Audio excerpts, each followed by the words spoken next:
Everyone. I wanted to follow up on yesterday's workshop because we didn't get a chance to get to the bridge talk, and that is really helpful to tie together all the disconnects that we talked about. Be helpful before you start listening to this to turn to page 25 and 26 of your workbook. But just as a reminder, yesterday we talked about 5 inclusive behaviors that help us when we disconnect. The first one was networking, which counters the flocking, so that means expanding your circle. Sensitivity, which counters cultural naivete, demonstrate respect for others' preferences. Calibration, countering monoculturalism, so you're adjusting your approach to allow for differences. Advocacy counters pejorative behavior, and that helps address inappropriate behavior. And then finally, we landed with positive expectancy, which counters unconscious bias and demonstrates confidence in others.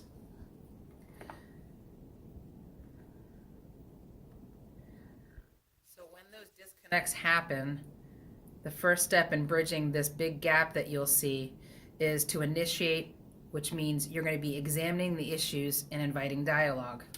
It's amazing how all of us expect that if someone has a problem or issue, they should come to us and fix it. But experience tells us that rarely happens. The truth is, if we have a disconnect with someone, there's a greater likelihood they'll avoid us. So if we're going to be inclusive, we have to be proactive when there's a disconnect and go to them. So that again requires examining the issues and inviting dialogue. Start to think, what's behind the problem? What are the real issues? And page 26 will help you examine some of those core questions. But once you've got a better grasp on some of the underlying issues, you're ready to invite dialogue. You might go to them and simply say, could we get together later and talk? If they push you and tell you to ask them why, I'd like to just say, I'd like to get your input on something if you don't mind, and try to leave it at that. The next step is exploration, where you inquire about their concerns without judgment or advice, and find out what their concerns are. Remember, you already know your concerns. You need to find out theirs, and this requires exceptional listening skills. So here's a quick refresher. To begin with, the goal of effective listening is to understand, not necessarily to agree. This is huge. You'll find these are also listed on page 29 of your workbook.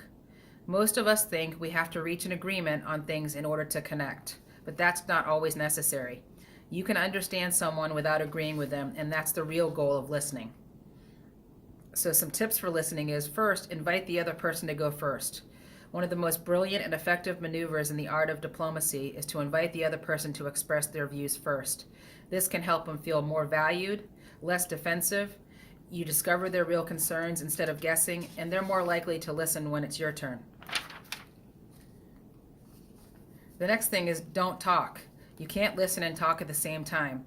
That means no interrupting, no challenging, defending, or fixing. Just simply listen. The next one's called making a dimension shift, which is connected to calibration that we learned about yesterday. This is when you modify your own frame of reference so you can achieve understanding. That means if the person you're listening to has a more indirect style, you're going to have to make a mental adjustment and focus on the subtleties of what they're saying.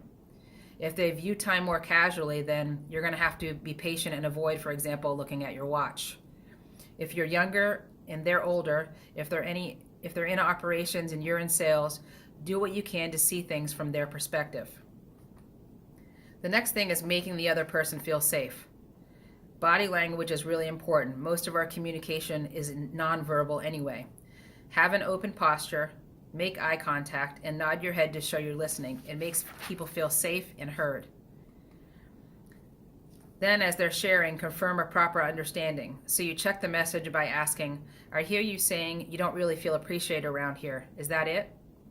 Let them confirm and say you got it right. The next thing is repeating key words. If they say, you're so insensitive, you say, insensitive? Almost like a question. And they may respond with, yeah, you give me all the work and never say thanks. Or if they say you're rude, you try to calmly say, rude? They might respond with, yeah, you never say hello when you come in and you never look at me. And finally, review and summarize. When you think they're finished, ask them and summarize. It might look like, so as you see it, I never say hello or thank you. Is that everything? When they say that's it, you've done your job of listening. So the final step on the road to connecting, Once you've shown initiative and explored their issues, you've earned the right to be heard, which brings us to cooperation. Give them what they need before asking for what you want. When you inquire about someone's concerns and listen to them intently, you will discover what their needs are. We're talking about the deeper needs here, things like respect or recognition or a sense of achievement. You can often give people what they really need, even if you can't always give them what they want. But if you give them what they need, they're more likely to get what you need in return. So by saying something like, I see more clearly that I need to pay attention to your ideas, and I fully intend to work on that. Now, can I ask something of you? This is how we begin repairing some of the disconnects, and I'm guessing each of us has at least one person where we can improve our connections. Remember to use page 25 and 26 to prep yourself anytime you're going to go have a bridge conversation. Please feel free to give me a call in my office if you have additional questions or want coaching about how to have a difficult dialogue, and I can be reached at 745-3114. Thank you.